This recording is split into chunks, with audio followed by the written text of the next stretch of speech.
warahmatullahi wabarakatuh. Kami dari kelompok 3 yang beranggota Sri Amalia Arfan, Yusna Ismail, Umi Marleni, Anastasia Nadi Oyong. Nah, pada kali ini kami akan menjelaskan materi tentang proses perumusan kebijakan bisnis. Adapun pokok pembahasan materi proses perumusan kebijakan bisnis, yang pertama adalah pengertian kebijakan bisnis, yang kedua jenis-jenis kebijakan bisnis, yang ketiga tujuan kebijakan bisnis, yang keempat metode kebijakan bisnis, yang kelima langkah-langkah pembuatan kebijakan bisnis, yang keenam keterkaitan kebijakan bisnis dengan strategi bisnis, yang ketujuh kebijakan bisnis tingkat strategis, dan yang terakhir langkah-langkah perumusan kebijakan bisnis. Pertama adalah pengertian kebijakan bisnis yang akan saya jelaskan. Menurut Profesor Dr. Haji Faisal Apip Spikli 2015, kebijakan bisnis adalah pedoman yang dikembangkan oleh suatu organisasi untuk mengatur tindakan-tindakan bisnis dengan mendefinisikan batas-batas di mana keputusan bisnis dibuat. Kebijakan bisnis juga berkaitan dengan akuisisi sumber daya untuk mencapai tujuan organisasi. Begitu pula halnya kebijakan bisnis mendefinisikan ruang lingkup atau bidang di mana suatu organisasi, atau dengan kata lain suatu pedoman yang memungkinkan manajemen pada tingkat yang lebih rendah dapat menangani sejumlah isu dan fenomena relevan tanpa harus selalu berkonsultasi dengan manajemen pada tingkatan yang lebih atas dalam setiap kali pengambilan keputusan. Kebijakan bisnis juga berbicara tentang peran, fungsi, wewenang, dan tanggung jawab dari jajaran tingkat manajemen, tingkat atas dalam menanggapi sejumlah isu dan fenomena signifikan yang mempengaruhi keputusan dan keberhasilan suatu organisasi dalam jangka panjang. Selanjutnya, jenis-jenis kebijakan bisnis. Jenis-jenis kebijakan bisnis ada 3. Yang pertama adalah kebijakan produksi. Kebijakan produksi merupakan keputusan manajemen sebagai pedoman untuk melakukan aktivitas produksi dengan tujuan agar perusahaan dapat beroperasi secara efisien. Yang kedua, kebijakan pemasaran dan iklan adalah proses penyusunan komunikasi terpadu yang bertujuan untuk memberikan informasi mengenai barang atau jasa. Dengan pemasaran yang tepat, konsumen akan tertarik dengan produk dan jasa yang ditawarkan sehingga dapat meningkat penjualan. Yang ketiga, kebijakan harga. Kebijakan harga merupakan salah satu kebijakan penting dalam dunia bisnis.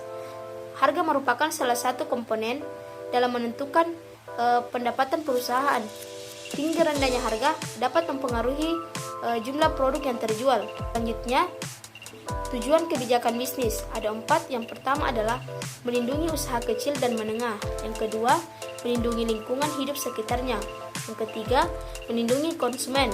Yang keempat, memberikan keuntungan bagi negara, kewajiban untuk membayar pajak kepada pemerintah. Baik, saya Sri Amalia Arfan. Saya akan menjelaskan tentang metode kebijakan bisnis. Yang pertama, memuatnya dalam suatu papan pengumuman. 2. Mengirim ke anggota lain melalui email atau surat menyurat. Yang ketiga, memasukkan ke situs organisasi untuk diunduh. Yang keempat, ditampilkan pada newsletter. Yang kelima, memasukkan ke dalam buku pegangan anggota. Dan yang terakhir, dimuat dalam panduan kebijakan yang disimpan di kantor induk organisasi. Selanjutnya, langkah-langkah pembuatan kebijakan bisnis. Yang pertama, mempelajari dokumen kebijakan yang dibuat oleh organisasi lain tentang topik yang sama. 2. Mencari bahan, debat atau diskusi melalui internet atau media sosial lainnya. Yang ketiga, melakukan pertemuan dengan staf atau pihak lain yang berpengalaman. Yang keempat, membaca risalah rapat komite manajemen jika diizinkan.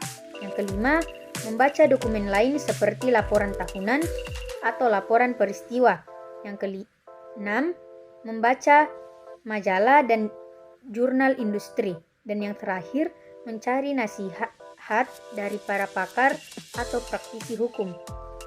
Selanjutnya, materi keterkaitan kebijakan bisnis dengan strategi bisnis.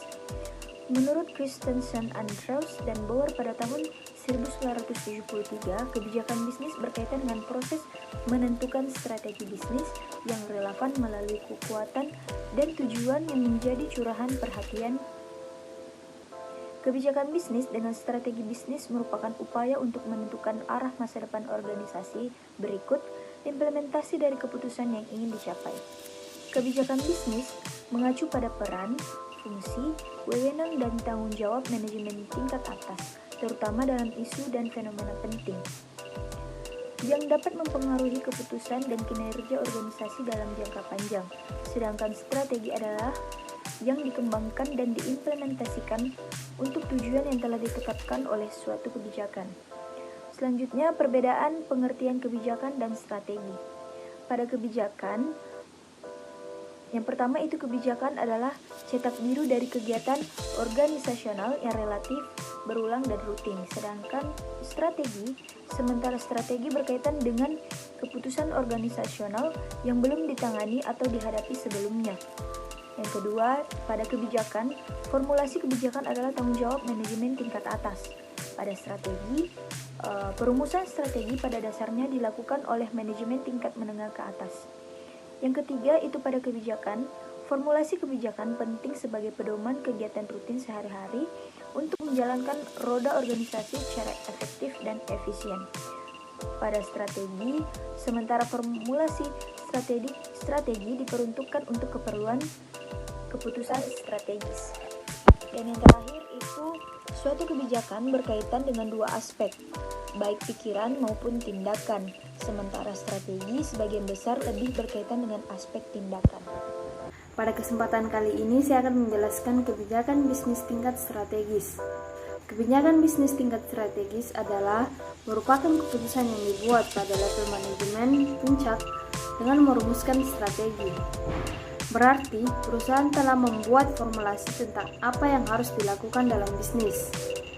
Penjabarannya diperlukan agar strategi dan kebijakan tersebut lebih mudah untuk diaplikasikan. Strategi dan kebijakan bisnis berkaitan dengan proses menentukan strategi yang relevan melalui kekuatan dan tujuan yang menjadi curahan perhatian. Strategi dan kebijakan bisnis merupakan upaya untuk menentukan arah masa depan organisasi berikut. Implementasi dari keputusan yang ingin dicapai dengan strategi dan kebijakan bisnis juga bisa diperoleh kepastian tentang prospek kemajuan yang kelak mampu digapai perusahaan di masa mendatang. Selanjutnya, langkah-langkah perumusan kebijakan bisnis. Yang pertama, mengidentifikasi dan mendefinisikan masalah isu dan fenomena yang diperlukan bagi pengembangan kebijakan. Dalam hal ini, suatu organisasi juga perlu mengetahui dan memahami tujuan dari kebijakan dan mengakui bahwa masalah isu dan fenomena secara efektif dapat ditangani oleh kreasi atau modifikasi suatu kebijakan. Yang kedua, menunjukkan proses atau komite untuk mengkoordinasikan proses pengembangan kebijakan. Proses pengembangan kebijakan dapat berlangsung selama beberapa bulan. Karenanya diperlukan seseorang atau suatu komite sebagai pengemudi proses kebijakan perumusan kebijakan. Yang ketiga, menetapkan proses pengembangan kebijakan. Proses ini memerlukan konsultasi, survei, dan penelitian beserta menuliskan kebijakan tersebut. Dalam hal ini, seorang koordinator harus mengembangkan rencana tentang berbagai tugas yang perlu dilakukan, yang berkenaan dengan apa, siapa, dan kapan.